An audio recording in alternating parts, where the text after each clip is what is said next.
My ghost story began when I opened a haunted attraction in downtown Pontiac, Michigan.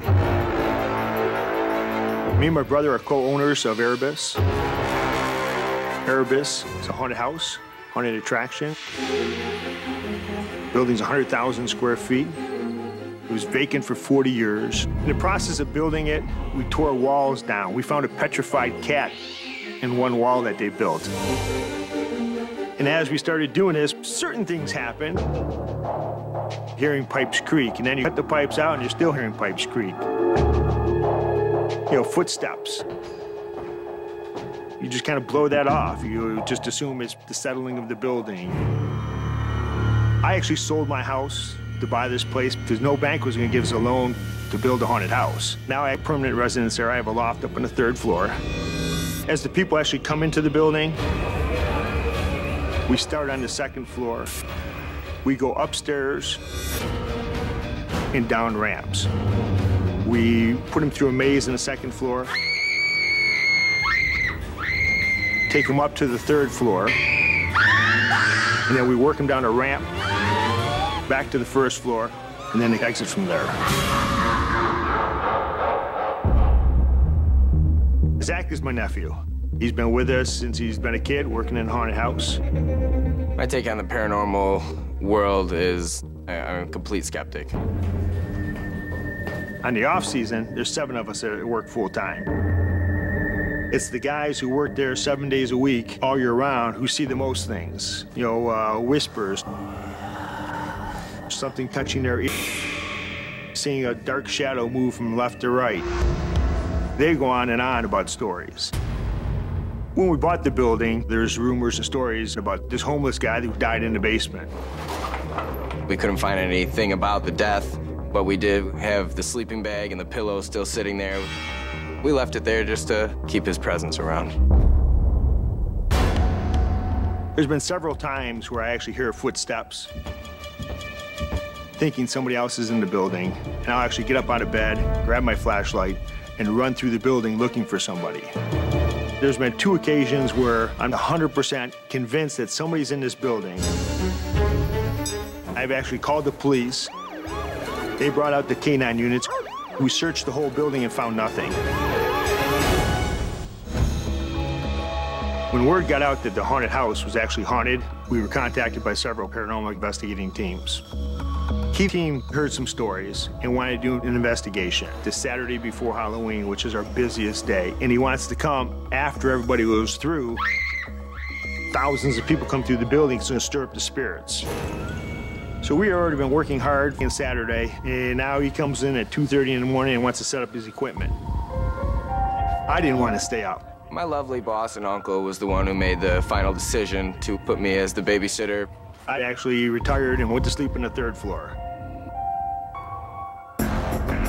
The paranormal team set a bunch of monitors up on a table and started a video wire down to the basement, to the 2nd floor, to the 3rd floor.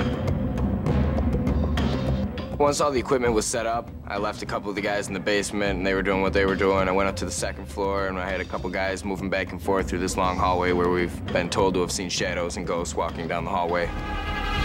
And then from the 2nd floor, I moved down to the boiler room in the basement. This place is pitch black. There is no electricity. It's a concrete room, almost a cell, you could call it. Just dark, wet, damp, cold. This is where we had the camera. They had 3 separate magnetic field readers. They had a couple audio ones set up. And then they said, does anyone have a flashlight that twists on and off? And actually, I was the only one down there that did. They actually used my flashlight and put it, it's about 30 feet to the other end of the room. And they set it in the corner right next to the pillow and the sleeping bag of the homeless guy. They had it in the off position. We all walked back over to the other end of the room. And this is when we waited and waited and waited and waited. And I say, turn the light on. And the light turns on the other end of the room. Everybody freaking out. Oh my God, he talks to you, he's speaking to you, he hears you. Tell him to turn it off. Turn the light off. And the light turns off. I was in complete disbelief that I was talking to somebody that is turning this thing on and off. The only way to turn it on is to twist it. Now I'm getting creeped out. I don't believe in this stuff. There's nobody over there, and they're using my flashlight. There's no trick in this. This is crazy right now. I continue to mess with something that I have no control over, I have no idea what it is, and I was a skeptic 15 minutes ago. Now I'm not ready to be here anymore. It's a regular flashlight, and to stand 30 feet away and tell it to turn off and on, that's pretty incredible. That can't happen by itself. Something has to turn it on and off. The only explanation is the spirit of the homeless man for this light to be turning on and off. The flashlight was maybe 5 feet from where the pillow and the blanket is from the homeless guy. I was not very excited about the situation. I wanted my flashlight back, and I wanted to go home. A couple weeks after the investigation, Keith called Ed and I, said he had a lot of evidence to go over and that he had definitely found some things with their audio recorders. We were sitting in the front office, and he's playing his tapes, and one of them says my name. Just said, Ed. It dragged it out. That scared me. To hear one name, my name, is pretty incredible. It was kind of a shock because for where he found that evidence, I was sleeping probably about 50 feet away on the other side of a brick wall. One of the other things that was said was, hey, boy. I'm assuming I was probably talking to Zachary at the time. Very distinct woman's voice. It almost sounded like that. Another EVP that they had captured took place in the boiler room. The ghost was talking to us and talking about the camera. It knew that we were recording what was going on. I believe that the turn it off EVP that they had found is definitely the spirit of the homeless man. All the other EVPs they collected were a female's voice.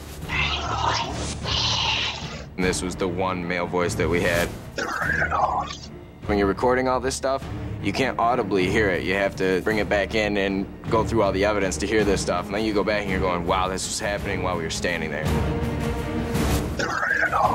That is by far the creepiest thing that's ever happened to me.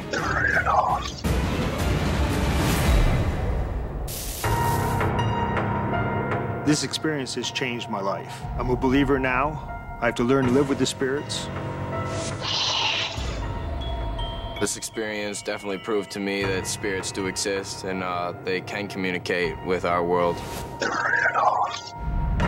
There is something out there. I can't explain it. I don't even know if I want to understand it, but it's definitely there. It's definitely very real. Now I have to say that there are ghosts. It's cool. It's a haunted house. This is not pretend no more.